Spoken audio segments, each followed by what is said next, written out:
Attention on deck. Your instructor is a Top Gun graduate with real-world experience in every mission aspect you will be expected to master. His exploits are legendary, and he's considered to be one of the finest pilots this program has ever produced. What he has to teach you may very well mean the difference between life and death. I give you Captain Pete Mitchell. Call sign, Maverick.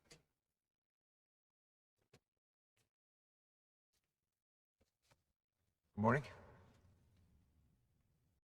Let's welcome in James Ollie. James, what are we doing here? Are we going glass half full, go to Italy, tough opponents, get a point? Or do we look at it a little bit more critically and say, once again, in Europe, Arsenal are very much a shadow of themselves, almost scared to play?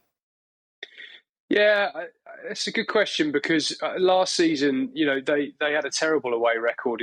They lost in Munich, they lost in Porto, they won in Seville. Trying to think where else they played. They did not have a great record, and that this is an extension of that. And they were timid, and they weren't fluid in the final third as we kind of have come to expect from Arsenal. But I think we have to look at this probably glass half full, given where we are in the season. It's obviously the first Champions League game, new format. There's a lot to sort of take into account here. They were missing one or two players, most obviously Marin Odegaard.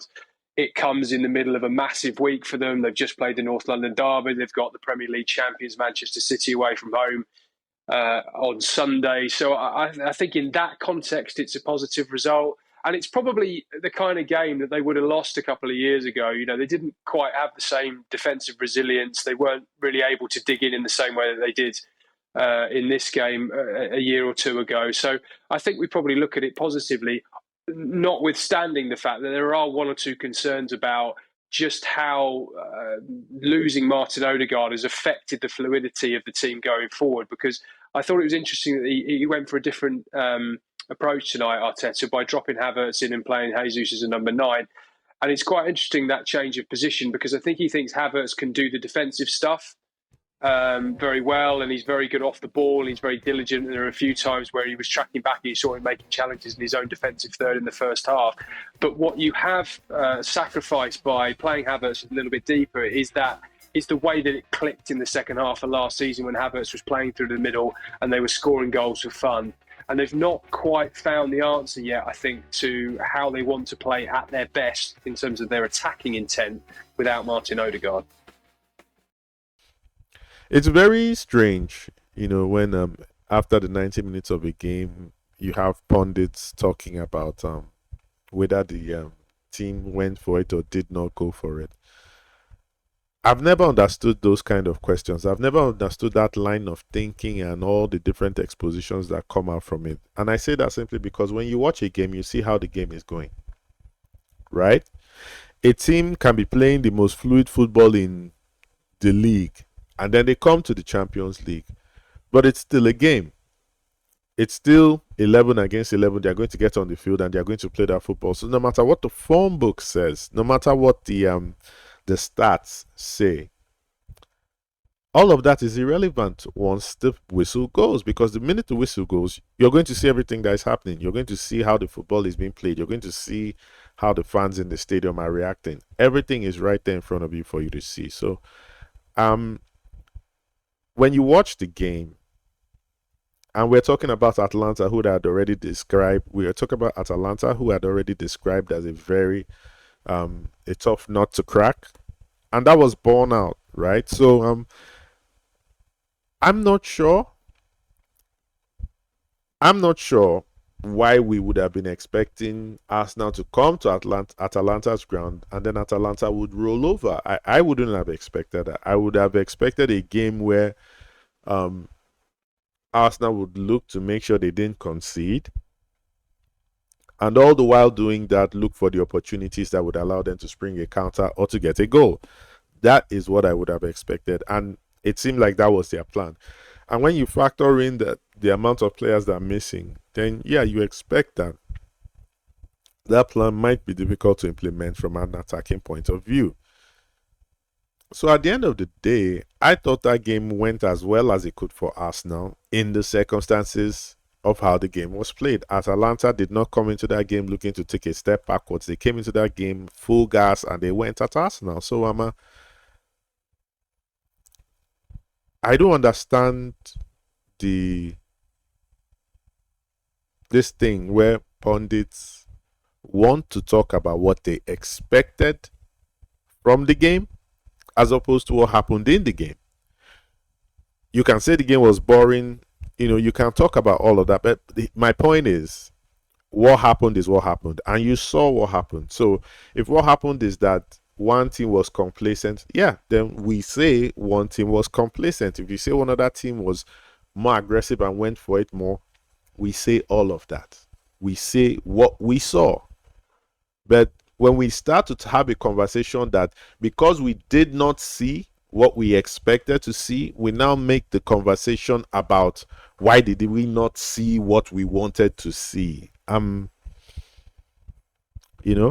it kind of it seems like paparazzi journalism in football, in the sense that rather than talk about the way Atalanta approached the game or how Arsenal reacted to that approach, we want to make the conversation about why is it that Arsenal play free-flowing football in their domestic league, and then when they travel away, they actually play free-flowing football both home and away in the league most of the time. But when they travel away, it changes. So I don't get it, because it kind of seems clear. Like the game yesterday, I watched it, and I did expect Raya to pull off the double saves that he did. I did expect it. In fact, I saw the first save, and if you watch that game, the camera was literally, the camera was behind the Atalanta striker. So, where I watched it, I could see the dive by Raya, and I saw the ball come right back to the striker, and I was like, this guy's scoring this. And and next thing I see Raya diving, making the kind of save he made for the Ollie Watkins header against Aston Villa, and I was like, okay, wow, this guy's got this reaction, tiger reactions, because that's he's always on the floor, but the speed with which he's able to get up and leap again, that's like cat agility, that kind of thing. So so that was the one thing that stood out for me. The only other thing that stood out for me is not good news for Arsenal. I mean, did you see Thomas Partey in that game? Bro's legs have gone.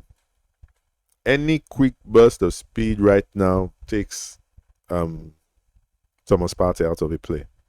If everything is happening in front of him, he is the same Thomas Partey that Arsenal fans have known since he arrived from Atletico Madrid. But any play that involves speed, a turn of skill, Thomas Partey is going to be beaten hands down. I've observed it since the season began, and they get past him, and he hasn't got the legs to recover. I've seen it in the league. It was in the Champions League yesterday night that for the first time it actually cost Arsenal. Or well, it should have cost them if not for David Raya. So there was that, and there was Jesus and Martinelli. Man, those two Brazilian boys, I don't know what's the story. Jesus, maybe just the fact that he's recovering from injury, getting up to speed, thrown into the deep end because of the the bodies that they are missing through injury and all of that. I'm not going to jump on Martinelli. I know everybody's going on and on about how he's having such a torrid time, which apparently has carried over from last season. But I'm always going to keep saying the same thing. This is something I've seen with young players, especially the really, really good ones. At some point in time, a dip in form appears. Saka may not have had anything as long as this, but I have seen runs of games where Saka was really bad, but he always overcame them, and once you overcome them, you see that your level goes up a bit. So I'm not going to join the bandwagon that is really talking about how poor Martinelli's decision making and how poor his football has been coming from last season into this new season, it's not a lie. It's true. Everybody's seeing it. But like I said, I believe that is simply the challenges that present themselves in every young player's growth. At some point in time, you hit that stumbling block, you're making the wrong decisions, you're making the wrong choices, and when you do go for it, it doesn't pan out well. But the onus is on the coaching crew to nurse Martinelli through this period. And once he comes out of it, he'll go back to being the awesome winger that Arsenal have. So looking ahead to... So it was a good point. I thought it was a good point for Arsenal because remember, Atalanta are the Europa League champions. They won it last season. They beat Bayer Leverkusen convincingly. So I never expected it to be an easy game for Arsenal. And I will even say this. This is what I will even say about Arsenal. I thought they looked far more comfortable in that stadium than I've seen them look in other stadiums in the Champions League away from home. At least in the game I saw yesterday, they didn't seem that frazzled by the environment, by the stadium, by the fans. I've seen games last season even where I thought Arsenal looked really unsettled by the canopy of noise. I saw that in Lyon, right? Not Lyon, Lille. I saw that in the away game at Lille, which they lost. I saw that in the Sporting Lisbon game 2 seasons back in the Europa League, and I certainly saw that in the